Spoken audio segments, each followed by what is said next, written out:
Hi అండి, అందరూ ఎలా ఉన్నారు? బాగున్నారా? నేను బాగున్నానండి. అబ్బా, ఎంత కలర్ఫుల్గా ఉంది కదండి, చాలా కలర్ఫుల్గా ఉంది. ఫస్ట్ అయితే నెయ్యి వేసుకుంటాను. నెయ్యి అనేది కామన్ అని మీకు తెలుసు. నెయ్యి లేనిదే ఎలాగా? సో నెయ్యి వేసుకోవాలి. నెయ్యి విమెన్కి చాలా ఇంపార్టెంట్. అందుకే కంపల్సరీ నెయ్యి అనేది వేసుకోవాలి. ఒక సర్టెన్ ఏజ్ వచ్చాక మన బోన్స్ అని వీక్ అయిపోతూ ఉంటాయి కదా. సో నెయ్యి ఉమెన్కే కాదు, మన ఎదుగుతున్న పిల్లలకు కూడా చాలా ఇంపార్టెంట్. సో నేను ఇవాళ ఆకుకూర పప్పు, తోటకూర పప్పు చాలా చాలా బాగా వచ్చింది. దీని రెసిపీ నేను మీకు షేర్ చేస్తాను. అలాగే దీంట్లో పప్పులోకి నంచుకోవడానికి మిరపకాయలు. సో నేను ఎండు మిరపకాయలను బాగా వేయించేసేసి కలర్ మారిపోయాక ఉప్పు వేస్తానమాట. అది అలాగే టమాటో పచ్చడి, కొబ్బరి పచ్చడి మాత్రం చాలా చాలా బాగా వచ్చిందండి. ఎంత బాగా వచ్చిందంటే కొబ్బరి పచ్చడి చాలా చాలా టేస్టీగా ఉంది. చాలా అంటే చాలా టేస్టీగా ఉంది. మీకు నేను తప్పకుండా మీకు షేర్ చేస్తున్నాను. లాంగ్ వీడియో ఒకసారి చూసేసుకోండి. చాలా చాలా బాగుంటుంది. ఎప్పుడైనా సరే కొబ్బరి పచ్చడిలో నాకు కొంచెం ఇవాళ ఒంట్లో బాగాలేదు. సో నేను ఇవాళ పప్పు ఒకటే చేశాను. మిగతాదంతా పచ్చళ్ళతో గడిపేద్దామని. సో కొంచెం అప్పుడప్పుడు మనకి కొంచెం ఫెటిక్గా అనిపిస్తుంది, నీరసంగా అనిపిస్తుంది, చేయాలని అనిపించదు కదా. సో అందుకే ఇవాళ కూడా నాకు కొంచెం ఒంట్లో బాగాలేక నేను ఇలాగా పచ్చళ్ళతో పడిపోయాను. సో ఇవాళ కొబ్బరి పచ్చడి ఉంది కదా, అన్ని పచ్చళ్ళు అవితే కానీ ఇంకా వేరేది ఏం చెయ్యకు అన్నారు, తిడుతున్నారు ఇంట్లో అందరూ. సో ఎందుకు అన్నీ అయిపోయాక కానీ వేరే ఏదేం కొత్తగా చెయ్యకంటేను ఓన్లీ పప్పు ఒకటే చేశాను.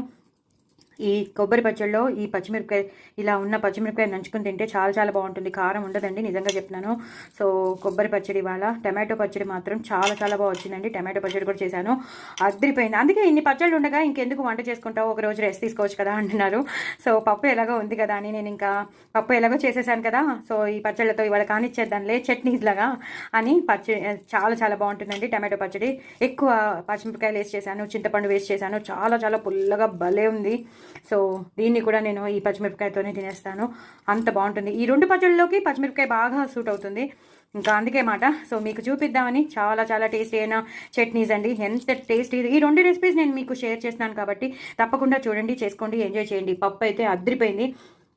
తోటకూర పప్పు చాలా ప్రెషర్ ప్యాన్లో పెట్టి ఉడికించానేమో, చాలా స్మూత్గా సాఫ్ట్గా వచ్చేసింది. చాలా చాలా బాగుంది.